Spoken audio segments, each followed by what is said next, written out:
é hora de entrevista no Expresso CNN. Nós vamos conversar agora com o professor de agronegócio global do INSPER de São Paulo, professor Marco Janck. Boa noite, bem-vindo ao Expresso CNN. Eu, Roberta, e o Caio vamos conversar com o senhor agora.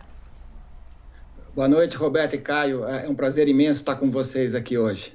Muito obrigada. Professor, queria que o senhor começasse falando, porque a gente sabe que o agronegócio é um dos grandes setores, né, claro, mais fundamentais para a gente repensar ou diminuir o desmatamento. O que precisaria ser revisto aqui no Brasil?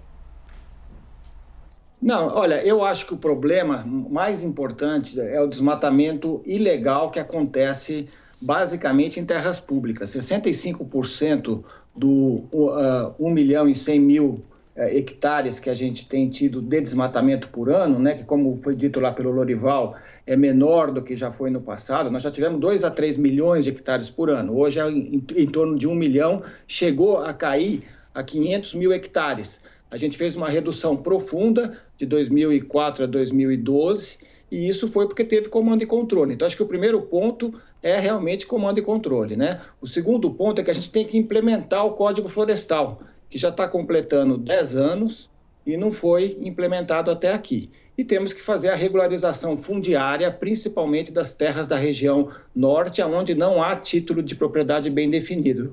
Lembrando que 65% ocorre em terras devolutas, terras que não têm dono, assentamentos, terras indígenas e parques demarcados. Então, é basicamente função do governo.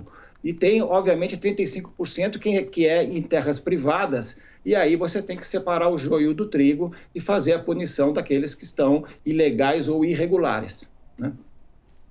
Professor, na sua avaliação, a preferência do mundo rico por países com economia descarbonizada, isso, de alguma maneira, isso não pode ampliar ainda mais o fosso social e econômico, né, entre os países ricos, os países emergentes e os países pobres?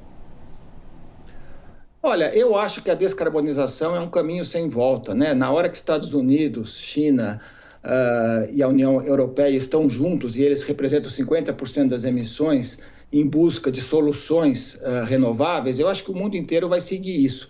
E nesse ponto, o Brasil é uma referência, certo? A gente tem uma matriz elétrica que é 82% limpa, né, que é renovável, e a matriz total brasileira, todas as energias juntas, é 46% renovável. Portanto, a gente tem uma experiência de uso de vento, de sol, de água e de biomassa muito grande no Brasil. Então, a gente pode ser uma referência real para esse mundo da descarbonização. E há programas nessa direção. Há um programa chamado RenovaBio, onde se busca efetivamente a descarbonização da matriz de combustíveis usando etanol, biodiesel, etanol celulose, uma série de coisas. O Brasil... eu acho que há uma grande oportunidade nessas grandes negociações que virão esse ano para a gente, mas nós temos um problema, um calcanhar de Aquiles, que é o desmatamento, né? As nossas emissões aumentaram por causa de desmatamento ilegal, que é a responsabilidade do governo, né? Então, eu acho que a gente tem que ajudar, o setor privado tem que ajudar nesse processo, o agronegócio tem que se envolver mais no combate à ilegalidade e na implantação do Código Florestal, que precisa ser feita com grande urgência. Professor, mas em que medida a imagem, né, desgastada do Brasil no exterior, na questão ambiental, claro, pode afetar o agronegócio? Eu acho que pode afetar, primeiro, na reputação do país e das empresas, segundo lugar, na capitalização das empresas que estão mais expostas ao exterior, né? E pode até afetar o próprio comércio, mas isso não tem acontecido. Nós tivemos, em 2020, o segundo melhor ano da história nas exportações agrícolas, que passaram de 100 bilhões de dólares. Existe uma demanda muito firme da China, dos países emergentes da Ásia, né? Então, realmente, nesse momento, não há impacto em comércio. Mas isso pode acontecer na medida em que os três grandes aí vão fazer pressão e, inclusive, tem várias empresas da cadeia que estão tentando construir cadeias livres de desmatamento ilegal, porque o cliente não quer comprar produto se tiver o desmatamento. E para isso elas têm que fazer o geomonitoramento, tem que fazer a certificação, tem que fazer a rastreabilidade dos produtos até chegar lá na origem, até chegar lá no bezerro, até chegar lá na plantação de soja, né? Então, realmente, eu acho que isso vai ser uma obrigação imposta pelo mercado, imposta pela cadeia produtiva. Não é mais um jogo local entre agricultores e ONGs. Hoje você tem bancos, você tem supermercados, você tem grandes governos aí fazendo pressão, então me parece que a gente tem que resolver isso e resolver fazendo aquilo que já fizemos antes, né, Caio? Porque a gente já conseguiu uma redução de mais de 80% durante 8 anos, né? A gente pode fazer a mesma coisa, a gente pode cumprir. Se a gente tiver comando e controle e tiver mais recursos, né, que está faltando, e tiver envolvimento do setor privado, a gente pode perfeitamente eliminar o desmatamento ilegal até o ano de 2030. Joia. O professor, quanto dessa pressão internacional sobre o Brasil, na sua percepção, tem aí um quê de preocupação ambiental de fato? E quanto é preocupação econômica, né? Principalmente dos países europeus, da França, né? Que acham que a gente é uma ameaça por conta aí da pujança aí do nosso agronegócio. O que tem a rigor aí, para resumir, de boas intenções e o que tem de intenções econômicas, financeiras, de lucro, de atrapalhar, vamos dizer assim, entre aspas, o desenvolvimento do nosso agronegócio? Olha, eu acho que o tema do meio ambiente e o tema da saúde pública e a saúde dos animais, tudo isso entrou num novo patamar depois da pandemia. Quer dizer, esses últimos 3, 4 anos, o assunto realmente é um assunto de risco país.